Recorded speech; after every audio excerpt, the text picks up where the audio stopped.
තෙරුවන් සරණයි ආයුබෝවන්. ධර්මාචාර්ය විභාග පාඩම් සහ අනුමාන ප්‍රශ්නෝත්තර සාකච්ඡා. අභිධර්මයේ තුන්වෙනි පාඩමේ තුන්වෙනි පරිච්ඡේදයේ 7 වෙනි කොටස විදිහට අපි කතා කරනවා යමකප්පකරණය ගැන. යමකප්පකරණය ප්‍රකරණ ග්‍රන්ථ වලින් 6 වෙනි ප්‍රකරණය තමයි යමක මහා ප්‍රකරණය. ඉතින් අපි බලමු අභිධර්ම ප්‍රකරණ අතරින් 6 වෙනි ප්‍රකරණය වෙන යමකප්පකරණය පිළිබඳව කතා කරන්නට තියෙන්නේ මොනවද කියලා. ධර්මාචාර්ය විභාගයේ සඳහා ඔබට ගොඩක් වැදගත් වේවි මේ අපි සාකච්ඡා කරන කාරණාවන්. ඉතින් අපි බලමු.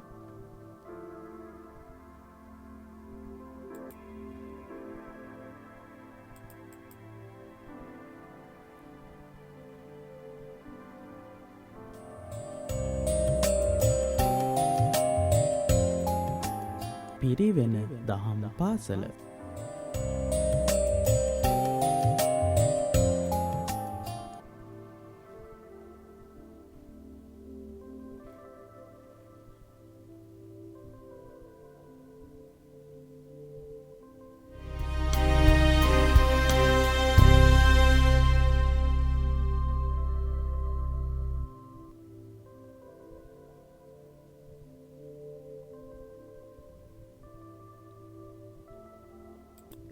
ඉතින් පිරිවෙන දහම් පාසල අපේ YouTube නාලිකාවෙන් බොහෝ කරුණු සාකච්ඡා කරනවා. මේ අපි කතා කරමින් ඉන්නේ අභිධර්ම සාහිත්‍ය කියන 3 වෙනි පාඩමේ කොටස් 7 වෙනි කොටස යමකප්පකරණය. අපි බලමු. යමකප්පකරණය කියන්නේ මොකක්ද? ඒ ගැන අපිට සාකච්ඡා කරන්නට ඉගෙන ගන්නට තියෙන්නේ මොනවද? බෞද්ධ තර්ක හෙවත් න්‍යාය ශාස්ත්‍රයේ මූල තර්කයක් ලෙස සැලකිය හැකි යැයි ක්‍රිස් ඩේවිඩ් පඬිතුමා විසින් හඳුන්වනු ලබන මේ ග්‍රන්ථය බෞද්ධ දාර්ශනික ගැටලු සහ පාරිභාෂික පද පිළිබඳව විචක්ෂණයක් වගා කර ගැනීම පිණිස අදාළ වන්නේකි කියලායි පොතේ සඳහන් වෙන්නේ. අපි වෙන වෙනම අරගෙන බලමු බෞද්ධ තර්ක හෙවත් න්‍යාය ශාස්ත්‍රය. බෞද්ධ තර්කයේ එහෙම නැත්නම් බෞද්ධ න්‍යාය ශාස්ත්‍රයේ මූල ග්‍රන්ථයක් විදිහට සැලකිය හැකි බව මූල ග්‍රන්ථයක් බෞද්ධ තර්ක හෙවත් න්‍යාය ශාස්ත්‍රයේ මූල ග්‍රන්ථයක් විදිහට සලකන්නට පුළුවන් මේ යමකප්පකරණය.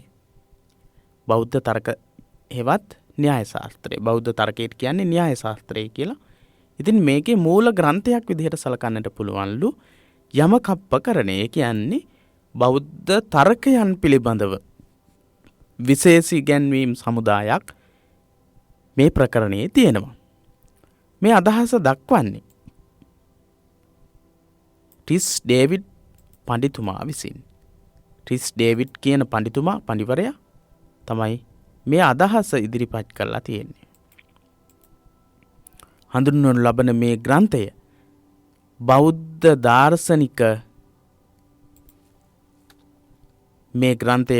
දාර්ශනික ගැටලු හා පාරිභාෂික පද පිළිබඳව විචක්ෂණයක්. පාරිභාෂික පද ගැන සාමාන්‍ය පාරිභාෂික වචන තියෙනවා අභිධර්මයේදී පාවිච්චි කරන.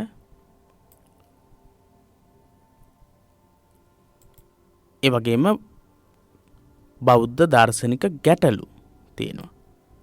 බෞද්ධ දාර්ශනික ගැටලු පිළිබඳවත් ඊට අමතරව පාරිභාෂික පද පිළිබඳව විචක්ෂණයක් ඇති කරගන්නට හේතු වෙනවා මේ යමකප්පකරණය. බෞද්ධ දාර්ශනික ගැටලු කියවෙනවා. ඒ වගේම බෞද්ධ ඉගැන්වීම් වල පාරිභාෂික වචන තියෙනවා. එක ඉගැන්වීම් පිළිබඳව පද වෙනමම ඉගැන්වීම් පද තියෙනවා. ඉතින් මේ පිළිබඳවත් හදාරන්නට ගොඩක් වැදගත් වෙන ඉගැන්වීමක් තමයි තියෙන්නේ මේ යමකප්පකරණය. බෞද්ධ තර්කයේ හෙවත් න්‍යාය ශාස්ත්‍රයේ මූල ග්‍රන්ථයක් විදිහට සලකන්නට පුළුවන් බව සඳහන් කරනවා රිට්ස් ඩේවිඩ්ස් පඬිතුමා. ඊළඟට ඒ වගේම බෞද්ධ දාර්ශනික ගැටලු සහ පාරිභාෂික පද පිළිබඳව හොඳ අවබෝධයක් වැටහීමක් ඇති කරගන්නට පුළුවන් හැකියාව ලැබෙනවා යමකප්පකරණයේ අධ්‍යයනය කරනකොට. යමකප්පකරණයේ බෞද්ධ දාර්ශනික ගැටලු සහ පාරිභාෂික පද පිළිබඳව විවරණ ඉදිරිපත් වෙනවා. අභිධර්ම පිටකයට අයත් වෙන ධම්මසංගිනී විභංග සහ ධාතු කතා යන ග්‍රන්ථවලින් සංඛාර ලෝකයේ පවතින ධර්මයන් පිළිබඳව පැහැදිලි කරන ලදී. තවත් විශේෂ කාරණයක් අපි මීට කලින් කතා කරලා තියෙන ධම්මසංගිනී ප්‍රකරණය, විභංග ප්‍රකරණය, ඊළඟට ධාතු කතා ප්‍රකරණය. මේ ග්‍රන්ථවල විශේෂත්වය සංස්කාර ලෝකයේ පවතින ධර්මයන් පිළිබඳව පැහැදිලි කිරීම. සංස්කාර ලෝකයේ තත්ත්වය පිළිබඳව කියවෙනවා මේ ප්‍රකරණ වලින්. අභිධර්ම පිටකයට අයිති වෙන මේ ප්‍රකරණ ග්‍රන්ථ වලින් කියවෙන්නේ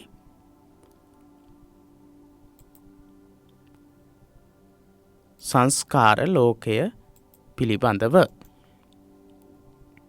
සංස්කාර ලෝකයේ පිළිබඳව කියවෙනවා ධම්මසංගිනී ප්‍රකරණයේ, විභංග ප්‍රකරණයේ සහ ධාතු කතා ප්‍රකරණයේ. එතකොට පුද්ගල පඤ්ඤාති හා කතාවත්තු මගින් ඊළඟට අපි කතා කරා පුද්ගල පඤ්ඤාති උපකරණය සහ කතාවත්තු උපකරණය. පුද්ගල පඤ්ඤාති, කතාවත්තු උපකරණ. ඉතින් මේ ප්‍රකරණ ග්‍රන්ථවලින් පුද්ගල පඤ්ඤාති උපකරණය සහ කතාවත්තු උපකරණයෙන්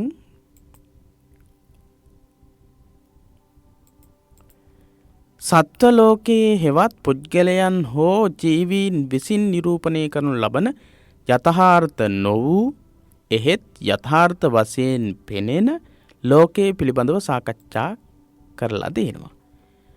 හරි, අපිට පැහැදිලි ධම්මසංගිනී ප්‍රකරණය සහ විභංග ප්‍රකරණය, ධාතු කතා ප්‍රකරණයෙන් මොකද කරලා තියෙන්නේ? මොකද වෙන්නේ?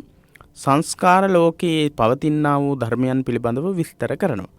සකස් වෙච්ච ලෝකයේ සංස්කාර ලෝකයේ තොරතුරු තමයි සාකච්ඡාවට භාජනය වෙන්නේ. ඉතින් පුද්ගල පඤ්ඤාති සහ කතාවත්තු, පුද්ගල පඤ්ඤාති සහ කතාවත්තු උපකරණය කියන මේ ප්‍රකරණ ග්‍රන්ථ දෙකේදී සිද්ධ වෙන්නේ මොකක්ද?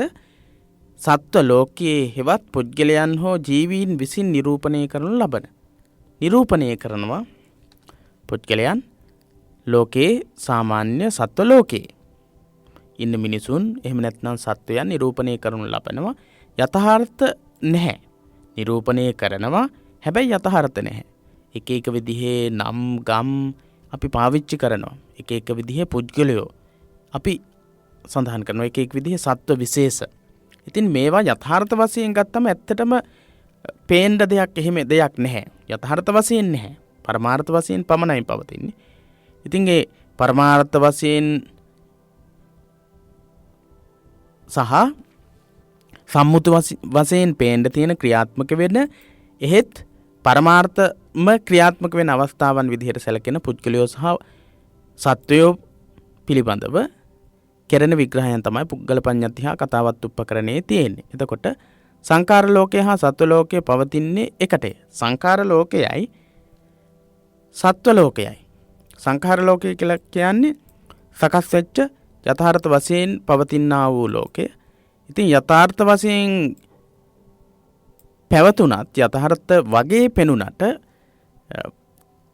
සම්මුති ස්වභාවයකින් පෙන්눔 කරන මේ දෙකම එකට තමයි පවතින්නේ. සංඛාර ලෝකයයි සත්ව ලෝකයයි කියන දෙක වෙනම වෙනම අපිට වර්ගීකරණය කරන්න බෑ, වෙන් කරන්න බෑ.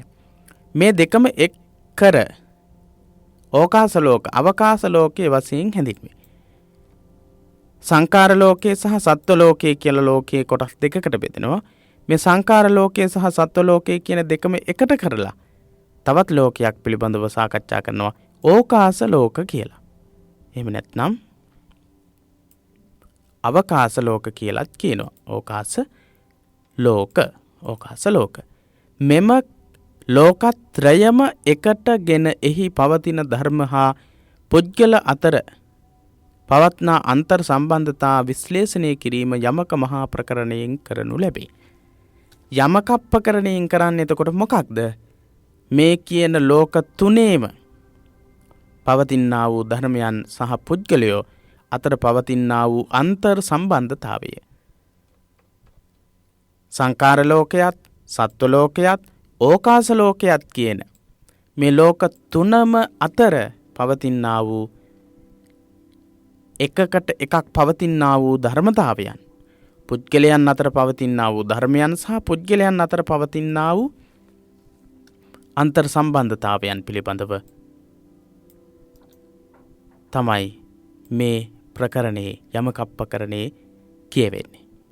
ලෝක තුන අපි කතා කළා සංකාර ලෝක, සත්ව ලෝක සහ ඕකාස ලෝක කියලා. සංකාර ලෝක සහ සත්ව ලෝක කියන දෙකම එකට කරලා තමයි ඕකාස ලෝකයේ නිර්මාණය වෙන්නේ. එතකොට මේ ලෝක තුන පිළිබඳවම පවතිනා වූ ධර්මයන් සහ පුද්ගලයන් අතර පවතිනා වූ අන්තර් සම්බන්ධතාවය එකතු කරලා විශ්ලේෂණය කිරීම තමයි යමකප්පකරණයේ සිද්ධ වෙන විශේෂ කාරණය වෙන්නේ.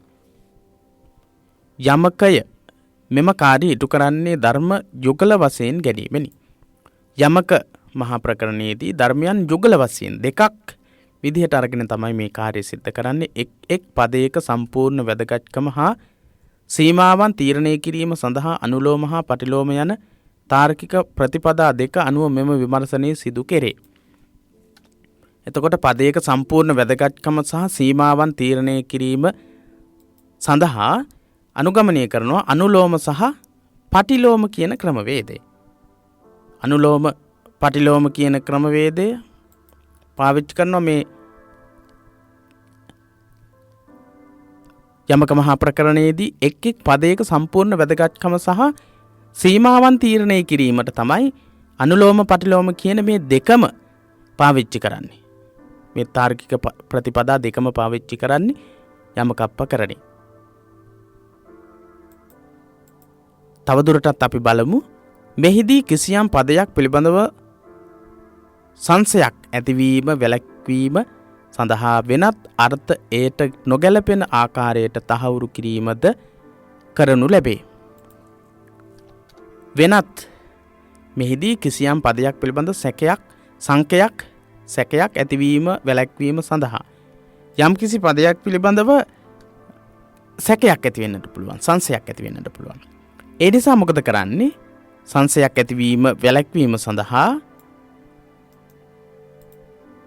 ඇතිවීම වැළැක්වීම සඳහා මොකද කරන්නේ?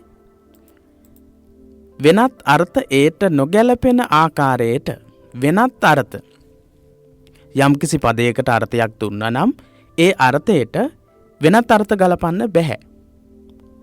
යමකප්පකරණයේ විශ්ලේෂණය කරලා තියෙන විදිහට, වර්ග කරලා තියෙන විදිහට වෙන අර්ථ ගලපන්න බැහැ. යමකප්පකරණයේ විශේෂ ලක්ෂණයක්. මේ කාර්යයන් ඉටු කරගන්නේ ප්‍රශ්න නගා පිළිතුරු දීමේ රටාවනි.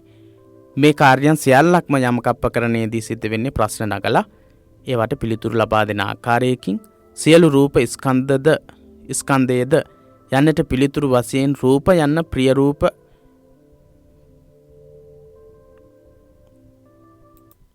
ඉතින් මෙතනදී කියනවා සියලු රූප ස්කන්ධයේද යන්නට රූප සියලුම රූප රූපස්කන්ධයේද ස්කන්ධද කියලා ප්‍රශ්නයක් නගනවා. ඒකට පිළිතුරු වශයෙන් රූප යන්න ප්‍රිය රූප මෙබඳු රූප වගේ වාක්‍යාංශවල යොදනවා. ඒ කියන්නේ රූප කියලා කියන්නේ ප්‍රිය රූප වගේ විග්‍රහයන් වලට වර්ගීකරණය කරලා තියෙනවා. ප්‍රිය රූප විදිහට සහ තවත් රූප වර්ග වර්ගීකරණය කරලා තියෙන රූපස්කන්ධය කියන්නේ ඒ සියලුම ආකාරයේ රූප වලට කියලායි එතනදී විස්තර වෙන්නේ. එහෙත් ඒ තැන්හි රූප යන්නේහි රූප ස්කන්ධය නොගැනේයයි නොහැඟේ යයි පවසා සියලු රූප ස්කන්ධ රූපද යන ප්‍රශ්නය නගා එයට එසේය යන පිළිතුරු දෙනු ලැබේ. ඒ විදිහට එහෙත් ඒ තැන්හි රූප යන්නේහි රූප ස්කන්ධය නොහැඟේ. රූප කියන තැන රූප ස්කන්ධය කියන එක හැඟෙන්නේ නැහැ කියලා ප්‍රකාශ කරනවා. සියලු රූප ස්කන්ධය රූපද සියලුම රූප ස්කන්ධ රූපයේද කියලා ප්‍රශ්න නගලා ඒකට එහෙමයි ඒක සියලු රූපස්කන්ධ කියලා දක්වනවා. රූප ස්කන්ධය යන්න පුළුල් අරුත් ඇති පදයක් හේයින් ඒට පිය රූප ඒව රූප වැනි පද ඇතුළත් වෙයි. රූපස්කන්ධය කියන්නේ පුළුල් අර්ථයක් තියෙන පදයක්. ඒ නිසා ඒට ප්‍රිය රූප සහ ඒව රූප වගේ කොටස් එකතු වෙලා තියෙනවා වර්ග කිරීමේදී. එතකොට මෙතනදී මොකක්ද කියන්නේ? රූපස්කන්ධය කියන්නේ සියලු රූප ස්කන්ධයද රූපස්කන්ධයද කියලා අහනවා. මෙතනදී ආයත් අවධානය යොමු කරලා බලන්න. සියලු රූපස්කන්ධයද කියන ප්‍රශ්නයට පිළිතුරු වශයෙන් ප්‍රිය රූප මෙබඳු රූප වගේ වාක්‍යංශවල යොදනවා කියලා කියන්නේ. ප්‍රිය රූප කියලා තියෙනවා, මෙබඳු රූප කියලා කියන්නේ විවිධාකාරයේ රූප තියෙනවා. ඉතින් ඒ රූප හැම එකක්ම රූපස්කන්ධය නෙවෙයි. එතකොට රූප තියෙනවා. ඒක රූපස්කන්ධය වීම සඳහා හේතු වෙන්නේ නැහැ. රූප තියෙනවා. ඒ වගේම රූප වේදනා සංඥා සංකාර විඥාන ආදී වශයෙන් පංච ස්කන්ධයන් පංච උපාදානස්කන්ධයන් පංචස්කන්ධයන් යටතේ කතා කරද්දී ඒක රූපස්කන්ධය බවට පත් වෙනවා. ලෝකේ තව රූප තියෙනවා. ඒ වගේම රූපස්කන්ධය කියලා එකක් තියෙනවා. පංචස්කන්ධය යටතේ සාකච්ඡා කරන රූප වේදනා සංඥා සංකාර විඥාන කියන පහ. ඒ යටතේ ඒ වගේම රූප ලෝකේ විවිධාකාරී රූප තියෙනවා. එහෙත් ඒ තැන්හි රූප යන්නේහි රූප ස්කන්ධය නොහැඟේ. රූප කියන එකේ රූප ස්කන්ධය කියන එක කියවෙන්නේ නැහැ කියලයි මෙතනදී කියන්නේ. එතකොට රූප තියෙනවා. ඒ වගේම රූප ස්කන්ධ කියලා තව එකක් තියෙනවා. පවසා සියලු රූප ස්කන්ධ රූපද යන ප්‍රශ්නය නගා ඒට එසේ යන පිළිතුරු දෙනු ලැබේ. සියලු රූප ස්කන්ධ රූපද කියලා අහනවා. ඊට පස්සේ කියනවා ඒ ප්‍රශ්නේදී ඒට ඔව් කියලා පිළිතුරු දෙනවා. සියලු රූපස්කන්ධයද කියලා අහනවා. එහෙම එකක් හැංගෙන්නේ නැහැ කියලා කියනවා. ඊට පස්සේ සියලු රූපස්කන්ධ රූපද කියලා අහනවා. ඒ ප්‍රශ්නෙට පිළිතුරු දෙනවා ඔව් කියලා. එතකොට ඒ විදිහට රූපස්කන්ධය කියන එක පිළිබඳව පුළුල් ආකාරයෙන් විස්තර කරලා තිනවා. ඒ වගේම ප්‍රිය රූප ඒව රූප වගේ ඇතුළත් කිරීම මේ රූප පිළිබඳව කරන විග්‍රහයේදී දකින්නට පුළුවන්කම හැකියාව තියෙනවා. ඉතින් ප ဋ ාණ යමකප්පකරණේ සඳහන් වෙන කාරණා පිළිබඳව අපි සාකච්ඡා කළේ. යමකප්පකරණයේදී බෞද්ධ තර්කය හෙවත් න්‍යාය ශාස්ත්‍රයේ මූල ග්‍රන්ථයක් විදිහට දක්වන්නට පුළුවන් න්‍යාය ශාස්ත්‍රයන් තර්කයන් පිළිබඳව තියෙනවා තොරතුරු දකින්නට පුළුවන්. රිස් ඩේවිඩ් පඬිතුමා තමයි මේ පිළිබඳව කියන්නේ. බෞද්ධ දාර්ශනික ගැටලු සහ පාරිභාෂික පද පිළිබඳව හොඳ අවබෝධයක් ඇති කරගන්නටත් යමකප්පකරණීය වැදගත් වෙනවා. ධම්මසංගණී විභංග සහ ධාතු කතා කියන කොටස්වල උගන්වන සංඛාර ලෝකය සහ පුද්ගල පඤ්ඤාති සහ කතාවත් උප්පකරණයේ කියන කොටසේ දක්වන සත්ව ලෝකය පිළිබඳ තොරතුරු මේ දෙකම එකතු කරලා නිර්මාණය වෙනවා සංඛාර ලෝකයේ සත්ව ලෝකයේ සහ ඊළඟට ඕකාස ලෝකය කියලා මේ දෙකම එකතු වෙලා හැදෙන ඕකාස ලෝකය. එතකොට ඕකාස ලෝකයේදී මේ ලෝක තුන පිළිබඳවම ධර්ම සහ පුද්ගලයන් අතර පවතිනා වූ අන්තර් සම්බන්ධතාවයක් තියෙනවා. ඒ අන්තර් සම්බන්ධතාවය පිළිබඳව මේ ප්‍රකරණයේදී යමකප්පකරණයේදී කතා කරනු ලබනවා. ඒ වගේම තමයි එක් එක් පදයක සම්පූර්ණ වැදගත්කම සහ සීමාවන් තීරණය කිරීමට විශේෂ ක්‍රමවේදයක් පාවිච්චි කරනවා. අනුලෝම සහ පටිලෝම කියන ක්‍රමය. යම්කිසි සැකයක් ඇතිවීම වැළැක්වීම සඳහා යමකප්පකරණයේ විස්තර කරන කිසිදු වචනයකට වෙනත් අමතර වචන එකතු කරන්න බැරි විදිහට තමයි සංග්‍රහ කරලා තියෙන්නේ. ඒ වගේම ප්‍රශ්න නගලා ඒ ප්‍රශ්නවලට පිළිතුරු ලබා දීමේ ක්‍රමවේදයකට තමයි යමකප්පකරණයේ තොරතුරු ඉදිරිපත් කරලා තියෙන්නේ. ඉතින් ඔබට වැටහෙන්නට ඇති කියලා අපි විශ්වාස කරනවා. යම්කිසි ගැටලුවක් ප්‍රශ්නයක් තිබෙනවා නම් යොමු කරන්නට පුළුවන්. එසේනම් ඊළඟ පාඩමෙන් අපි තවත් තොරතුරු සාකච්ඡා කරමු. ඔබට තෙරුවන් සරණයි.